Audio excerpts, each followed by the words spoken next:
Yang kedua, contoh nih jalan tol aja deh. Rest area. Milik siapa bang rest area itu? Coba milik siapa bang? Itu rest area itu bang luar biasa. Orang kalau jalan tol nggak bisa pilih warung bang. Iya, iya. Hanya ke rest area. Iya. Yang punya orang Jakarta semua bang.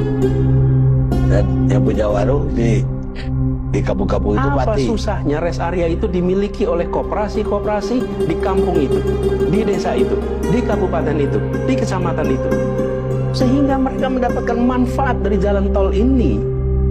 Jadi jalan tol ini bukan hanya sekedar orang-orang Jakarta yang punya kesempatan, yang dekat dengan pengambil keputusan, mereka tahu di mana letaknya jalan rest area, di situ mereka beli tanah.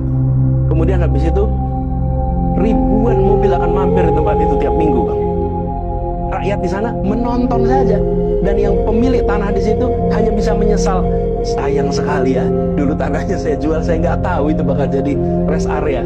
Karena kita tidak memasukkan unsur keadilan bang, di dalam menyusun kebijakan.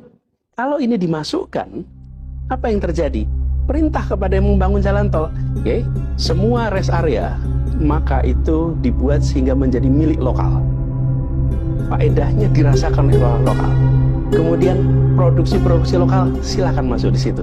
Manajemennya barangkali memang harus dari Jakarta. Perusahaan-perusahaan yang ngelola rest areanya. Ya, ya. Okay? Tetapi manfaatnya, keuntungannya, kepemilikannya jangan lepas semua dari mereka yang tinggal di kampung-kampung itu. Nah, ini bang yang kami maksud. Ini akan membuat kita merasa punya perasaan persatuan. Saya punya kesempatan yang sama dengan pembangunan jalan tol ini.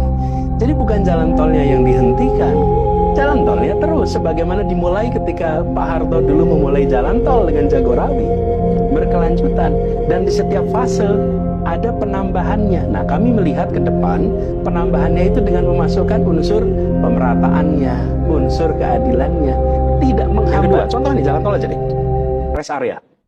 Milik siapa bang rest area itu?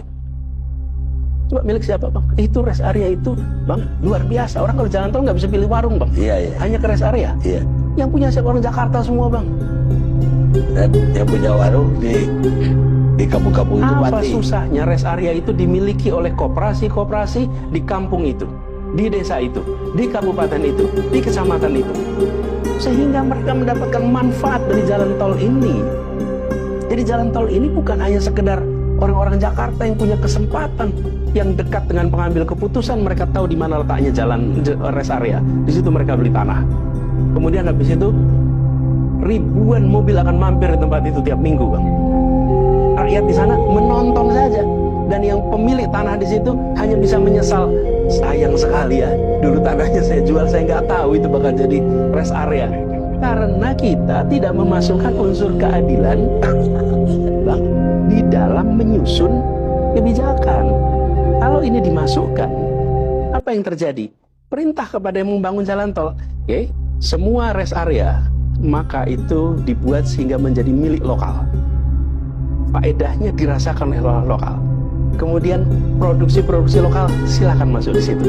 Manajemennya barangkali memang harus dari Jakarta. Perusahaan-perusahaan yang ngelola rest areanya. Ya, ya. Okay? Tetapi manfaatnya, keuntungannya, kepemilikannya jangan lepas semua dari mereka yang tinggal di kampung-kampung itu. Nah, ini bang yang kami maksud. Ini akan membuat kita merasa punya perasaan persatuan. Saya punya kesempatan yang sama dengan pembangunan jalan tol ini. Jadi bukan jalan tolnya yang dihentikan, jalan tolnya terus, sebagaimana dimulai ketika Pak Harto dulu memulai jalan tol dengan Jagorawi, berkelanjutan, dan di setiap fase ada penambahannya. Nah, kami melihat ke depan penambahannya itu dengan memasukkan unsur pemerataannya, unsur keadilannya, tidak menghambat